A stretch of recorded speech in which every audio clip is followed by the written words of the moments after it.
Welcome to Future Focus, a financial strategies podcast where we make the complex simple. My name is Troy Branch. I'm joined here today by my colleague, Jacob Messick. Hey, Troy, nice to be here. And we had to go to the bullpen today. Normally, we'd be joined by Keely Joe. If you haven't seen her in our previous episodes, go back and check those out. But we're joined here today by Nolt Nicholson, also of the Ameritas Advanced Planning Team. Since this is your first time on Future Focus, you want to just briefly talk about kind of what you do and who you are. Yeah, no, I appreciate it. Long-time listener, first-time guest. So I appreciate you having me on here. My name's Nolt Nicholson. I am on the advanced planning team here at Ameritas. Background, I went to the University of Nebraska-Lincoln for both law school and undergrad, so big Husker fan at the table here. Go Big Red. Go Big Red. Short of that, I'm just happy to be a part of the team and join the conversation today. And we couldn't go to the bullpen and not bring up another JD. So Jacob, you don't get any respite from the JDs on the team. That's right. I'll spend the day. I'll try to clarify what you guys say and simplify it down a little bit. All right, hopefully we can continue to make the complex simple and all that good stuff. So today we're going to talk about sequence of returns, and we talk about it in terms of the risk that people don't talk about. And I'm going to go ahead and ask you guys to define it, but we talk about a bunch of different risks, whether it be market risk, whether it be, in this case, sequence of return risk, there's diversification risk, or I'm going to go ahead and do this now. So sorry about that. Diversification, having assets in different places and different asset classes. Okay. That's a pretty good, simple way to all right, here we go. Simplify. Nice save. Nolt, this is our jargon jar, right? So hopefully, if you're on the advanced planning team, you've looked at a couple of them. So we try to keep the jargon down, because us JDs in particular have a way of sort of amping up the jargon. We want to keep that down so we can make this as simple as possible for the viewer. So diversification, asset allocation, those are all those are all jargony words. Hopefully I see you have your color over there. So hopefully you don't use very, very many of those, but odds are you will use a couple. Okay, so let's talk about sequence of returns. And sequence of returns, well, I tell you what, why don't you guys define sequence of returns for our viewers and kind of how you think about it? Since you're the new guy at the table and you see the jargon jar right there, you only see one in there today, I will let you go first, and I wish you luck with your answer and not having to throw any yellow pebbles in there here today. I tell you what, I think by the end of this, I'm going to have a pretty large percent in there, so I'll go ahead and apologize now. But right. So sequence of returns. Yes. So when I think of it in a simple way, this is going to be the tricky part. It's really thinking about building up that bucket of money for retirement. So you've done all that work and you finally get to that day of retirement. And what happens if you're unlucky enough that you have everything in an investment account and you get negative 20% returns on your investment account that year? You still need to access that money, right? And so you have living expenses, all those expenses are still there. You have to take the money out of that investment account, and now you've locked in that loss of, let's say, 20%, and maybe over the long term, you average 5% on your returns, but that's an average. That's not saying you're going to get 5% every year. So a sequence of returns is saying, hey, if you have negative returns in those early years of your retirement, it's going to have potentially a negative consequence on your overall retirement plan. And so that's about as simple a way as I can say it without having to donate any of these to the jar. So hopefully I danced around it good enough, but we'll see. I want to go ahead and say that's a pretty good effort for sequence of returns, because I mean, a little inside baseball. We talked a little bit about it, and I thought for sure he would use half that pile. So that's actually really, really good. Hey, appreciate it. No, All right. you know what? That was nicely done. I was thinking about this last night, and here's kind of what I had written down for my thought, and a lot of it very similar to what you had. So to me, sequence of return risk is the order of the investment returns, particularly in retirement, particularly in early retirement, where those negative impacts can have a stronger impact on those retirement accounts. And so it's not just about the overall returns you receive, like you mentioned, but it's the order that they occur. So I guess before I give an example of that, agree? You like that thought? Yeah, I mean, I definitely agree that the idea of sequence of returns is most people think about it in terms of distributions. Like most people think about it in terms of distributions being when you spend your money, right?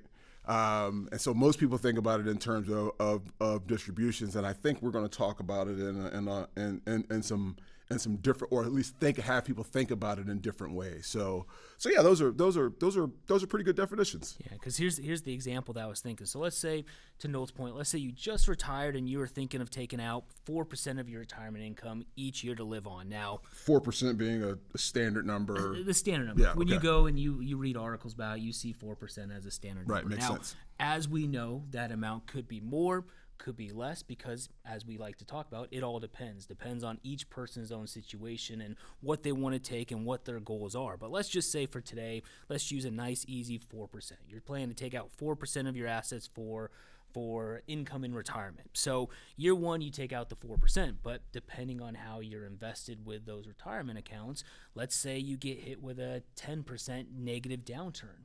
Well, if you take that same 4% out the next year, it's going to be a lower number. So you either take out a lower number, which means you have less to spend in retirement, or you take out the same dollar amount, but now that's more than 4%. So now you're taking out more from the account, which is depleting it faster. So either option, you take out less, you take out more, that's going to add extra stress to your planning for retirement. And if you're planning for retirement for 20, 30 years, that extra stress could be quite impactful, especially for negative returns in the early years. Very, very good. Yeah, did that without. I feel like I feel like I got some jargon jar moments coming up, but I feel like I did good. Right. So it's the idea that whether it's at least in the, like, if you go by the book definition of sequence of returns, it's kind of what Noel talked about. You talked about that like either the result of, especially those early losses, like especially earlier in a retirement, earlier in the retirement account, those losses are sort of magnified, and it's either take out less, which affects your retirement, or take out the same amount, which affects your retirement, especially if the loss came earlier. Now you're drawing down more on a quicker basis, and when you need Absolutely. when you need those funds for 20 years or longer, that could be a big impact. So let's expand a little bit. So we call this, the title is I want to make sure I get it right, the retirement risk that no one talks about. Why do we call it that? Why do we title it that, and what does that make you think about? But it's a great question, and thinking through that, it makes me think about life insurance in some ways, in that most people don't want to talk about life insurance, right? If you're a potential client, you're looking at life insurance as a solution for you, that's sometimes uncomfortable to talk about because it's talking about your death, right? And so just psychologically, it's kind of not a fun conversation to have. Sequence of returns and retirement planning in general has some similar attributes, right? We have some risks there that maybe you're alive, but you ran out of money and you've worked your entire life building up this retirement savings plan, and the thought of it not working is not really a fun conversation to have. Mm-hmm. And so I think a lot of it, when I hear that title, is just kind of that psychology of like, hopefully I'll just build up enough and we'll be good to go, and not taking those next steps to say, well, how do we make sure you're good to go and not just hope? You made me feel it's two things. One, I need to, like, one, when we talk about life insurance sequence returns and investments and all those other things, we're not making any we're not making any specific recommendations. So that's sort of the first thing. Like, when we talk about it, we're talking about it in general and not making any specific recommendations.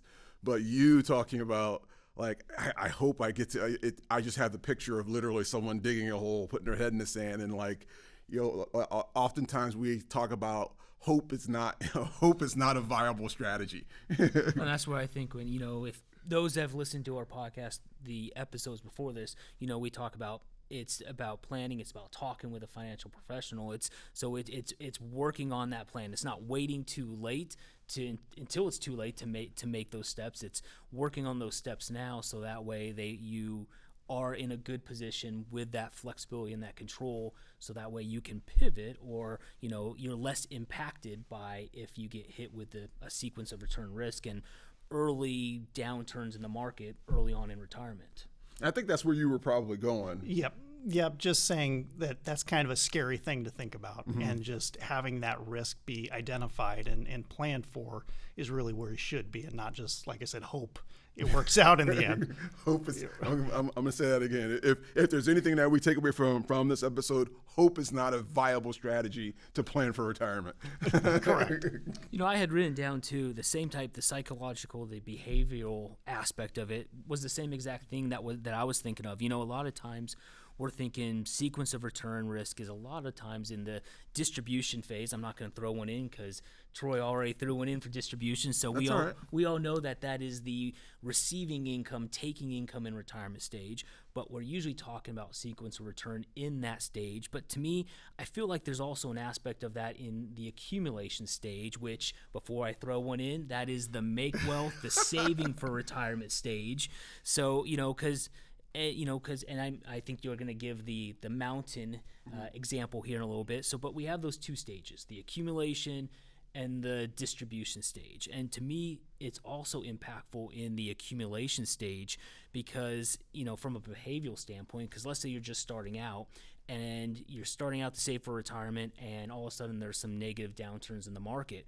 Well, from a behavioral standpoint, if that scares you away from being in the market and you move assets to cash or go a lot more conservative than what you may need to be to achieve your retirement goals, well, now you have that sequence of return risk that's impacting you from a growth standpoint, which is going to impact you even before you get to the distribution phase, taking the income in retirement. So I feel like it hits both the younger population as well as the older population in both aspects of saving for retirement.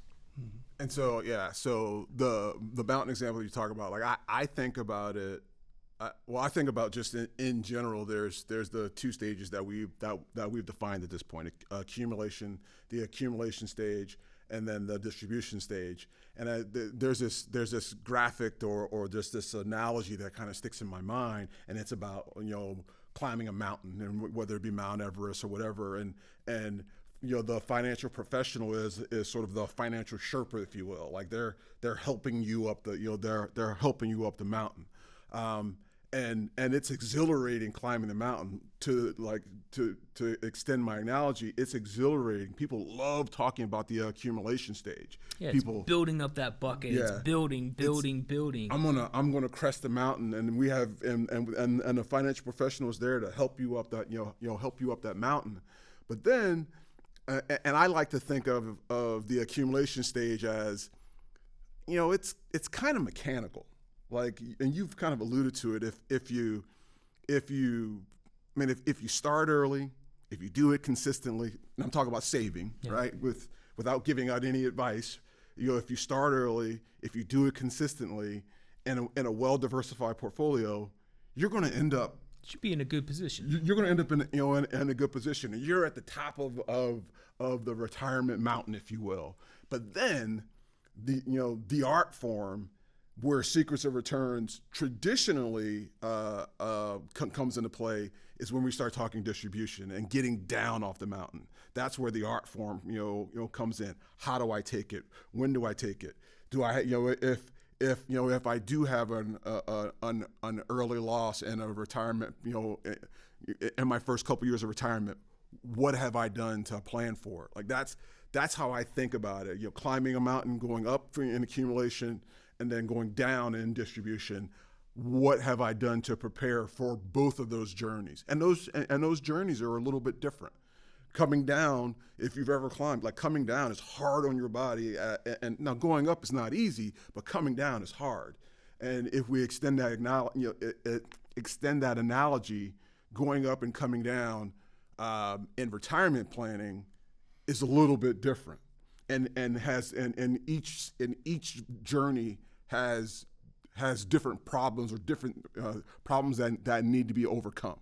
Sequence of returns, one of those things that we don't think about in the accumulation piece, but we don't think about it, but you just illustrated why it's actually there. What do you think about that, Noel? No, I love the mountain example because it's a great way to simplify it, but there's so much truth in it, right? And we've had this conversation, with tons of people over the years saying, well, you can get to the top of the mountain, right? And you can have, one path down and take 1 foot down and set it down as you're going down your path, and you get an avalanche that comes through and wipes out that whole path that you have. Well, there's not a lot of great options if that's your one path. So let's have that conversation ahead of time, like you're saying, in that accumulation phase. Maybe start thinking about this so that when we get to that point, if that happens, well, maybe you've got some tools in your backpack there that you can chisel out another path down. And so it really is, you're looking at it for the distribution component, but you're having that conversation with the accumulation as well, just so you're ready for those events if they do occur. You got to plan for the distribution, but you plan for that in the accumulation stage, and that's where having a plan, knowing that plan isn't a set it and forget it type. It needs to be reviewed. It needs to be reviewed on a regular basis, whether that's annually or more often, or little.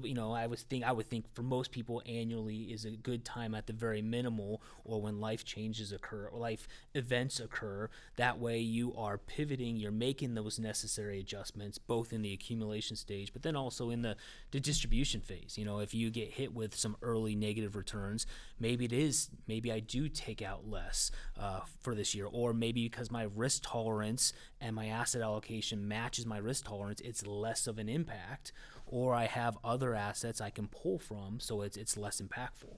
So there, I feel like there's you build in those options. Now you have flexibility. Now you have control over the path that you want to take with the tools that are in your backpack. So hold it there, because there's the other question like that we wanted to expand beyond the early years of retirement. What we traditionally think of sequence of returns risk, and we've kind of done that, but so what is it like? What does it look like planning for and thinking about sequence of returns before we get to the distribution phase? What does that look like what do you think that looks like for some folks? So I think it's definitely going to depend on your individual circumstances, but I think it goes back to kind of that analogy and saying, well, what tools do you have back there? Mm-hmm. Do you just have one, or do you have 3 or 4?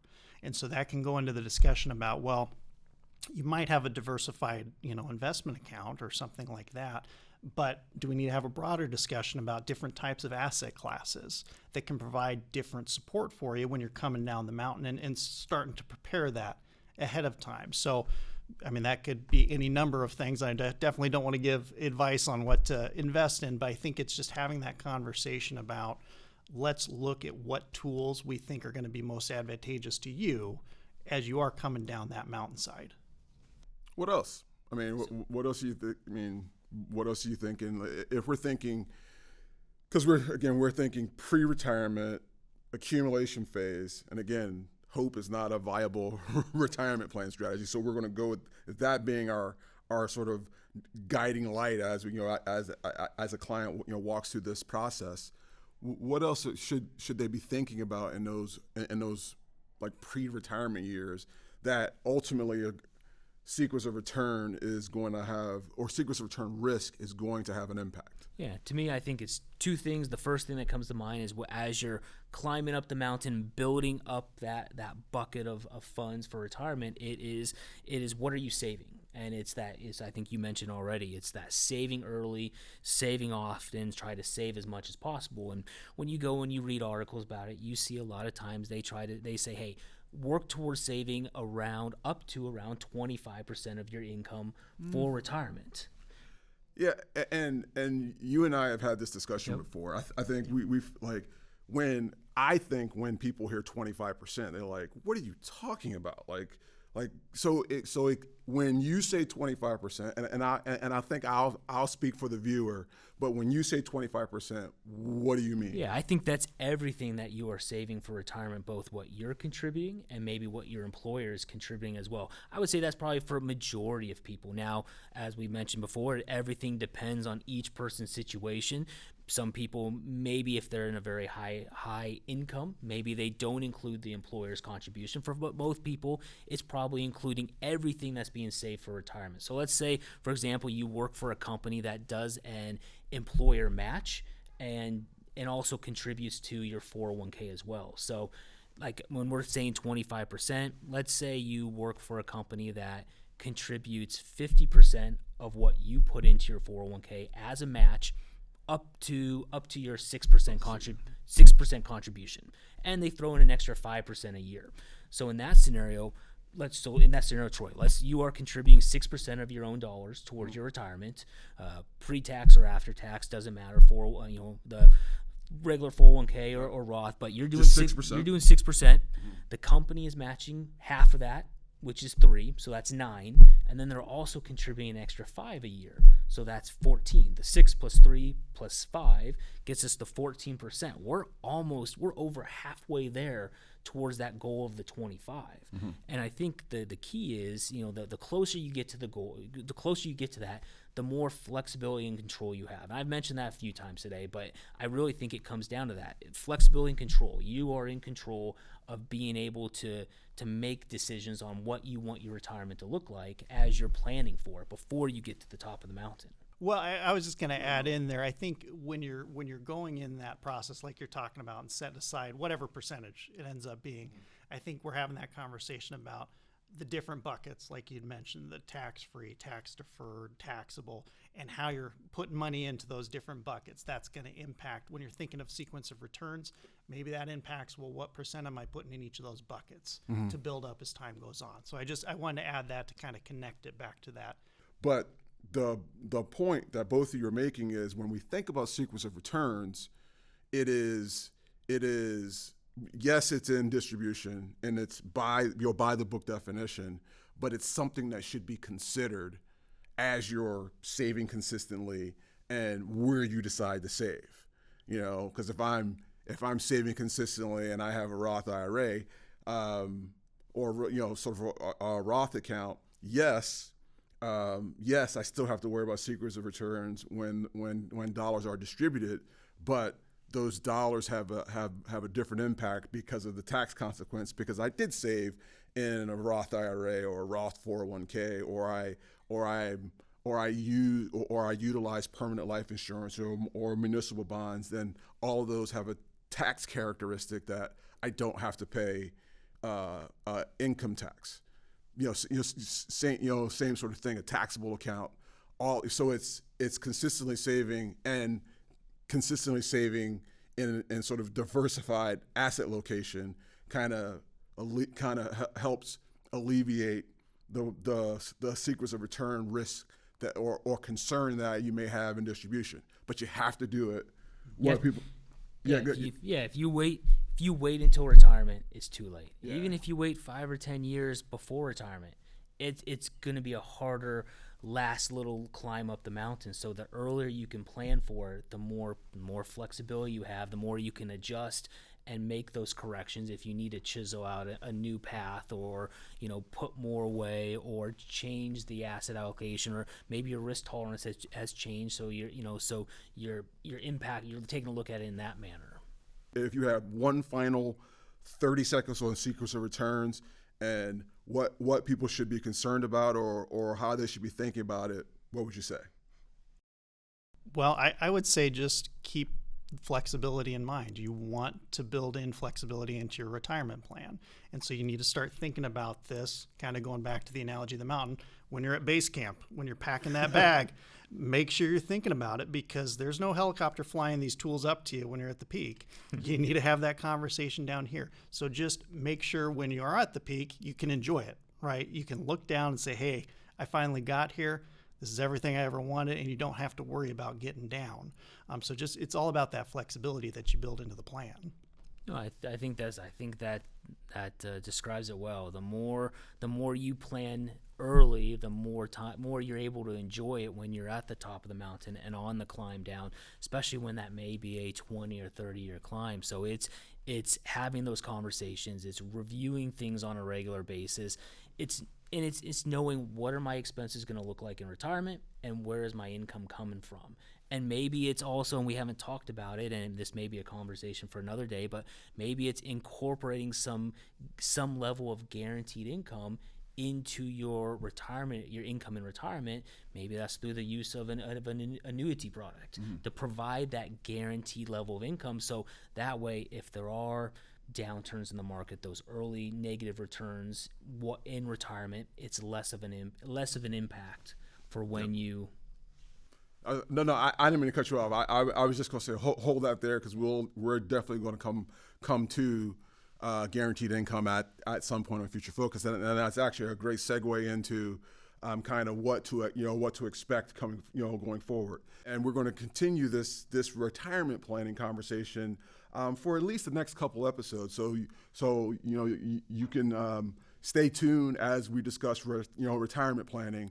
And I think we're going to get Nolt a couple of more times. So fantastic! I make it to the next It showing. did well. I mean, fantastic. I take a look at here. I only see one yellow one in there. Maybe, only one. Very proud of that. And maybe we didn't catch him enough and gave him a. Maybe we were a little easy on him, but I'm sure that's what Keely Joe would say.